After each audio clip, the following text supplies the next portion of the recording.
గురుభ్యో నమః. శ్రీ మహాగణాధిపతయే నమః. శ్రీ సరస్వత్యై నమః. భక్తులారా, వాల్మీకి మహర్షి రచించిన శ్రీమద్ రామాయణం యథాతథంగా చెప్పుకున్నాం. ప్రతి శ్లోకం దాని అర్థం. ఇందులో భాగంగా నిన్నటి వరకు మనం బాల అయోధ్యారణ్య కిష్కింద సుందరకాండలు పూర్తి చేసాం. యుద్ధకాండలోని 39 సర్గలు పూర్తి చేసి 40వ సర్గలోని 15వ శ్లోకం వరకు చెప్పుకున్నాం. ఈ రోజున 16వ శ్లోకం నుండి కొనసాగిద్దాం. కొనసాగించే ముందు వాల్మీకి మహర్షిని ప్రార్థన చేసుకుందాం. పూజంతం రామ రామేతి మధురం మధురాక్షరం ఆరుహ్య కవితా శాఖాం వందే వాల్మీకి కోకిలం. సమర్థ సద్గురు సాయినాథ్ మహారాజ్ కీ జై. కృత్వా నియుద్ధం భృశముగ్రవేగౌ కాలంచరం గోపురవేది మధ్యే ఉక్షిప్య చోక్షిప్య వినమ్య దేహౌ పాదక్రమో గోపురవేది లగ్నౌ. ఆ రావణ సుగ్రీవులు ఇద్దరు కూడాను బాహుయుద్ధం చేసి శరీరాలను ఎత్తి ఎత్తి వంచి వంచి వాళ్ళు అలా యుద్ధం చేస్తున్నారు ఆ గోపురం యొక్క వేది యందు. అన్యోన్యమాపీడ్య విలగ్న దేహౌ తౌపేతతు సాలనిఖాత మధ్యే ఉత్పేతతుర్భూమితలం స్పృశంతౌ స్థిత్వా ముహూర్తం త్వభినయ స్వపంతౌ శ్వసంతౌ. నేహ శ్వసంతౌ.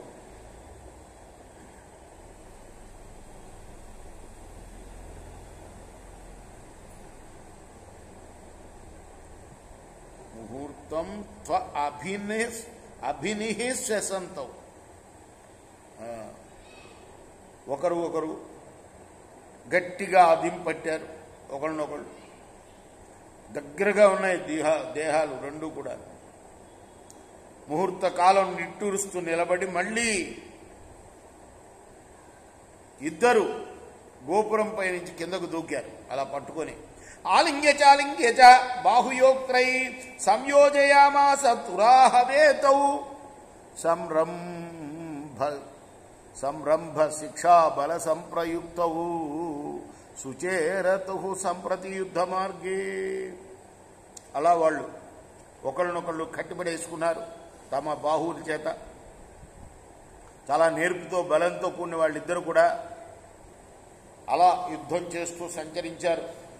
శార్దూల సింహావివ జాతదంశ్రౌ గజేంద్ర పోతావివ సంప్రయుక్తౌ సంహత్య సంవేద్య చ తౌ కరాభ్యాం తౌ పేతతుర్వై యుగపద్ధరాయాం. కోరలు గల పెద్ద పులుల్లాగా, సింహాల్లాగా, ఏనుగు పిల్లల్లాగా వాళ్ళు ఒండూరుల బలాన్ని తెలుసుకుంటూ ఒక్క మారుగా నేల మీద పడ్డారు ఆ గోపురం మీద నుంచి. ఉద్యమ్య చాచోన్యమధిక్షపంతౌ సంచక్రమాతే బహుయుద్ధ మార్గే వ్యాయామ శిక్షా బల సంప్రయుక్తౌ క్లమన్నతౌ జగ్మతురాసు వీరౌ. ఒకళ్ళనొకళ్ళు ఎత్తి కింద పడేస్తున్నారు. అనేక విధాలుగా వాళ్ళు పోరాడుతున్నారు. బాగా వ్యాయామం చేత, అభ్యాసం వల్ల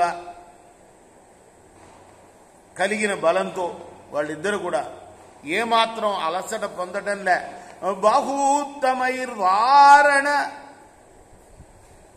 వారణాభై నివారయంతో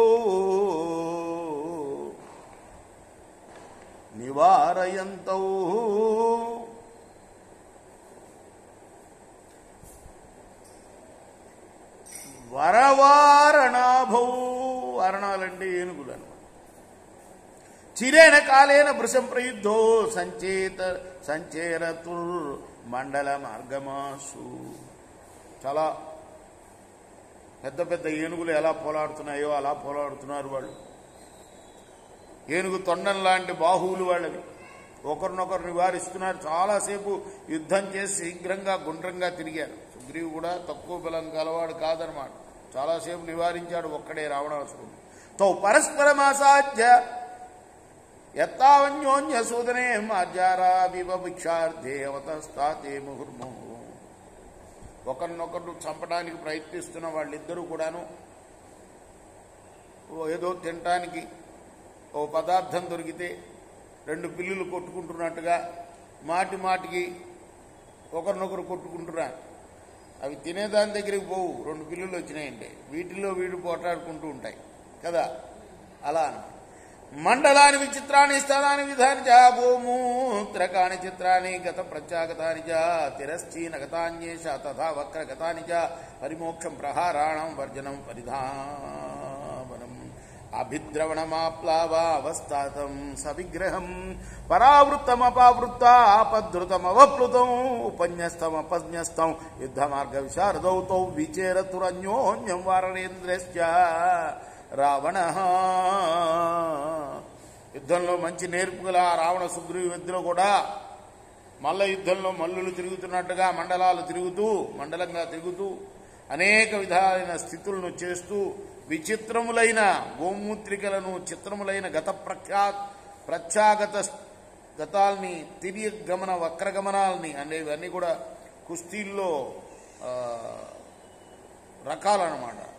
ప్రహారముల పరిమోక్షాన్ని, వర్జనాన్ని, పరిధావనాన్ని, అభిద్రవణం, ఆప్లావం, అవస్థానం, పరావృత్త, అపావృత్త, అపధృత, అవప్లుతాలు, ఉపన్యస్తాలు ఇలా వాళ్ళు అన్ని ప్రయోగాలు కూడా చేసుకుంటున్నారు. ఏ తస్మిన్నంతరే రక్షో మాయాబలమతాత్మన ఆరబ్ధం ఉపసంపేదే జ్ఞాత్వా తం వానరాదిగా ఉత్పపాతాకాశం చిదకాశీ జదక్రమ రావణ స్థిత ఏ మాత్ర హరిరాజేన వంచిత.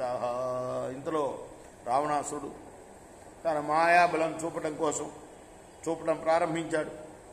సుగ్రీవుడు కూడా కనిపెట్టాడు ఆ విషయం.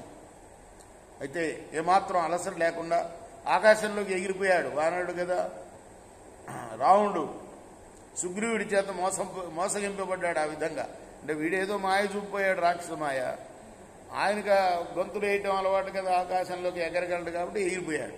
అత హరివరణాథ ప్రాప్త సంగ్రామ కీర్తి నిశిచరపతిమోజౌ యోజయత్వాశ్రమేణ గగనమతి విశాలం లంకయిత్వార్కం సూనూర్ హరిగణ బల మధ్యే రామ పార్శ్వం జగామ. ఇలా ఆ తర్వాత వెంటనే ఎగిరి ఒక గంతేసి పైనుంచి మళ్ళీ ఒక గంతేసి రాముడి పక్కకు చేరుకున్నాడు సుగ్రీవుడు. స ఇతి సవితృసూనుస్తత్ర తత్కర్మ కృత్వా పవనగతిరనీకం ప్రావిశత్సం ప్రహృష్ట రఘువర నృపసూనోర్ధ్వరయన్ యుద్ధహర్షం తరుమృగగణముఖ్యై పూజ్యమానో హరీంద్ర. సూర్యపుత్రుడైన సుగ్రీవుడు అక్కడ ఆ విధంగా చేసి రాముని యుద్ధోత్సాహాన్ని వృద్ధి పెంపొందిస్తూ సంతోషిస్తూ వానర నాయకుల చేత పూజింపబడుతూ వాళ్ళందరూ కూడా అభినందించారు ఇతన్ని. వాయువేగంతో అలా సైన్యాల్లోకి వచ్చి చేరిన వాడిని, ఇలా వాయువేగంతో వచ్చి చేరిన ఆ సుగ్రీవుణ్ణి అందరూ కూడా సన్మానించారు. రేపు మనం